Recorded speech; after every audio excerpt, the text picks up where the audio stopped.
Halo, selamat datang di Extertainment. Dalam video kali ini, kami akan membagikan sebuah kisah menyeramkan yang terjadi di sebuah rumah kos di Yogyakarta. Kisah ini kami reka ulang dari kejadian nyata yang dialami oleh seseorang. Seperti inilah kisah lengkapnya.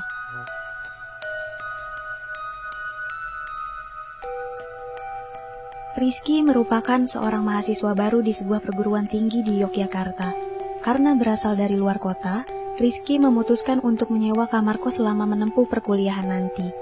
Setelah mencari kesana kemari, Rizky akhirnya mendapatkan sebuah kamar yang diinginkannya.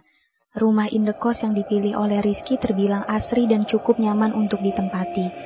Udaranya tidak terlalu panas dan juga tidak terlalu dingin. Rumah indekos yang ditempati oleh Rizky memiliki 2 lantai.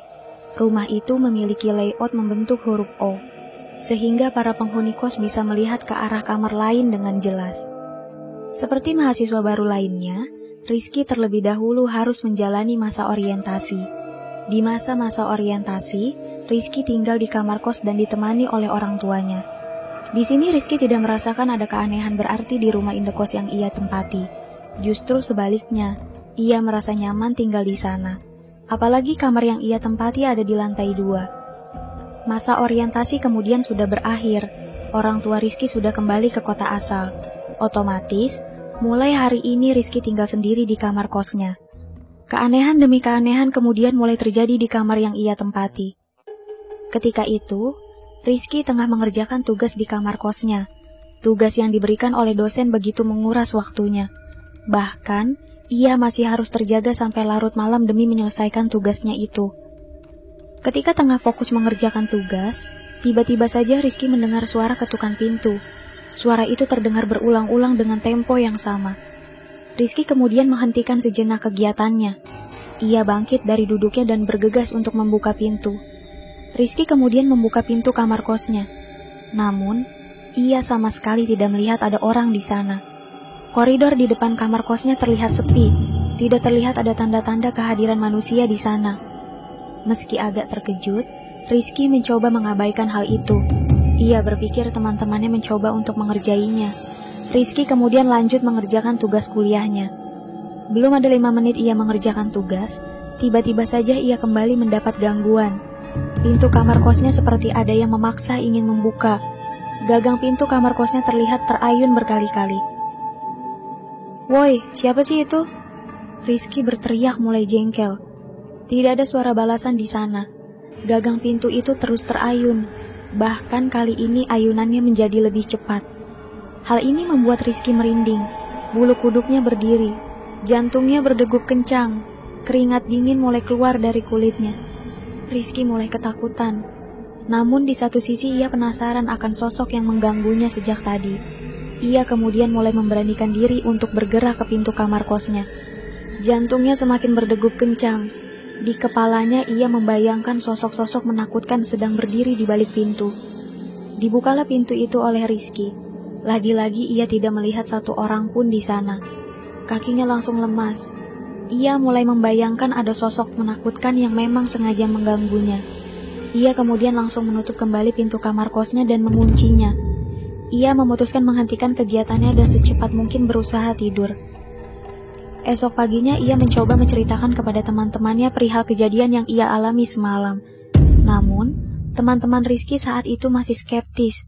Mereka malah menertawakan Rizky dan menganggapnya sedang berhalusinasi.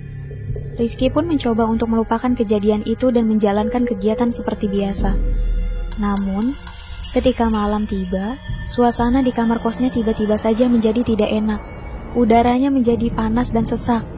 Suasana di sekitar kamar kosnya juga mendadak sunyi. Di tengah kesunyian itu, gagang pintu kamar kosnya tiba-tiba kembali berayun sendiri. Kali ini ayunannya lebih cepat dari kemarin. Suara yang ditimbulkan begitu bising. Karena tidak tahan, Rizky kemudian kembali mencoba membuka pintu kamar kosnya. Lagi-lagi tidak ada satu orang pun yang ada di depan sana. Rizky cepat-cepat menutup pintu kamarnya. Ia berusaha untuk melupakan kejadian itu. Ia berbaring di kasur dan memejamkan mata mencoba untuk tidur. Namun, tiba-tiba saja suara ketukan pintu kembali terdengar. Kali ini datangnya dari arah pintu kamar mandi. Tidak hanya sampai di situ saja, Gagang pintu kamar mandinya juga berayun-ayun sendiri. Meski dipenuhi rasa takut, Rizky mencoba untuk membuka pintu kamar mandinya. Namun untuk kesekian kalinya ia tidak melihat apapun. Dalam hati, Rizky mulai merasa jengkel. Ia agak terganggu dengan berbagai gangguan yang menimpanya. Rizky kemudian mencoba menganggap bahwa gangguan itu merupakan salam perkenalan dari penunggu di sana. Berhari-hari setelah kejadian itu, Rizky tidak mendapat gangguan lagi dari para penunggu di sana. Hatinya agak lega. Ia mulai berpikir bahwa salam perkenalan dari penunggu di sana telah usai. Namun anggapannya ternyata salah. Di pagi hari ketika pergi ke kampus, Rizky melihat ada gumpalan rambut di depan kamarnya. Gumpalan rambut itu terlihat tebal, seperti rambut panjang yang digulung-gulung. Ia merasa heran, semua penghuni kos di tempatnya adalah laki-laki, jadi tidak mungkin bila ada rambut rontok semacam ini. Ia kemudian mencoba memanggil seluruh penghuni kos untuk menyaksikan hal tersebut. Namun hal yang mengejutkan terjadi. Penghuni kos lain mengatakan mereka juga melihat gumpalan rambut serupa di sepanjang koridor. Bahkan rambut itu juga terdapat di tangga. Penghuni kos kemudian mencoba menanyakan hal tersebut kepada ibu pemilik kos. Mereka membawa ibu kos untuk melihat gumpalan rambut tersebut. Ketika melihat gumpalan rambut itu dengan mata kepalanya sendiri, ibu kos itu malah ketakutan. Ia tidak tahu itu rambut milik siapa. Ia pun mengatakan dirinya tadi pagi telah membersihkan koridor dan tidak melihat ada rambut di sana. Kemudian ibu kos dan para penghuni kos mencoba untuk melihat rekaman CCTV. Namun rekaman CCTV tidak menunjukkan ada sesuatu yang mencurigakan. Di malam hari, pikiran Rizky masih terbayang-bayang dengan kejadian gumpalan rambut itu. Suasana malam itu terasa tidak menyenangkan.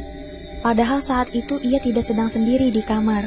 Dua penghuni kos lain berencana menginap di kamar Rizky. Ketika sedang berbincang-bincang, dua orang teman Rizky tiba-tiba terdiam. Mata mereka menunjukkan ketakutan yang luar biasa. Tanpa mengeluarkan sepatah kata pun, dua orang itu langsung lari meninggalkan kamar Rizky dan turun ke bawah. Rizky yang bingung dengan apa yang terjadi hanya bisa terdiam. Ia tidak mengerti mengapa teman-temannya bersikap demikian. Ia kemudian mencoba menghubungi teman-temannya melalui WhatsApp. Ketika dihubungi, temannya mengaku melihat ada seorang nenek-nenek sedang berdiri di belakang Rizky. Nenek-nenek itu memiliki wajah yang menakutkan. Nenek itu terlihat tersenyum, senyum yang mengerikan. Nenek itu melambaikan tangan kepada teman-teman Rizky. Cerita itu langsung membuat jantung Rizky berdegup kencang. Bulu kuduknya merinding, keringat dingin memenuhi sekujur tubuhnya. Rizky tidak berani membalikan badannya. Ia langsung lari keluar kamar menyusul teman-temannya. Namun ketika baru keluar kamar, mata Rizky menangkap sosok penampakan di ujung koridor. Ia melihat sosok perempuan tua berjalan membungkuk. Nenek tua itu ternyata sudah berpindah tempat. Ia menatap tajam ke arah Rizky yang berusaha berlari ke bawah menyusul temannya. Kejadian ini membuat Rizky dan para penghuni lain menjadi ketakutan. Mereka tidak tahu apa yang sebenarnya terjadi. Hari demi hari penampakan yang mereka lihat semakin menjadi-jadi. Sosok seperti pocong hingga kuntilanak bahkan mulai tidak segan-segan menampakkan diri. Gangguan demi gangguan yang mereka alami membuat salah satu penghuni kos mencoba bertanya pada seseorang yang memiliki indera keenam. Orang itu kemudian menjabarkan sosok-sosok yang ada di sana. Ia menyebut sosok yang paling berkuasa di rumah indekos itu ialah seorang nenek tua. Tidak hanya sampai di situ saja, ia juga menyebutkan gangguan demi gangguan yang terjadi merupakan hasil kiriman seseorang yang ingin membuat rumah indekos itu menjadi tidak nyaman, sehingga pada akhirnya menjadi sepi penghuni. Demikian cerita yang bisa kami sampaikan. Semoga ada pelajaran yang dapat kita ambil dari kisah ini. Terima kasih untuk kalian yang sudah menyimak video ini sampai akhir. Jika kalian suka dengan video ini, silahkan like, komen, share, dan subscribe channel ini ya. Jangan lupa nyalakan lonceng agar tidak ketinggalan video kami berikutnya. See you!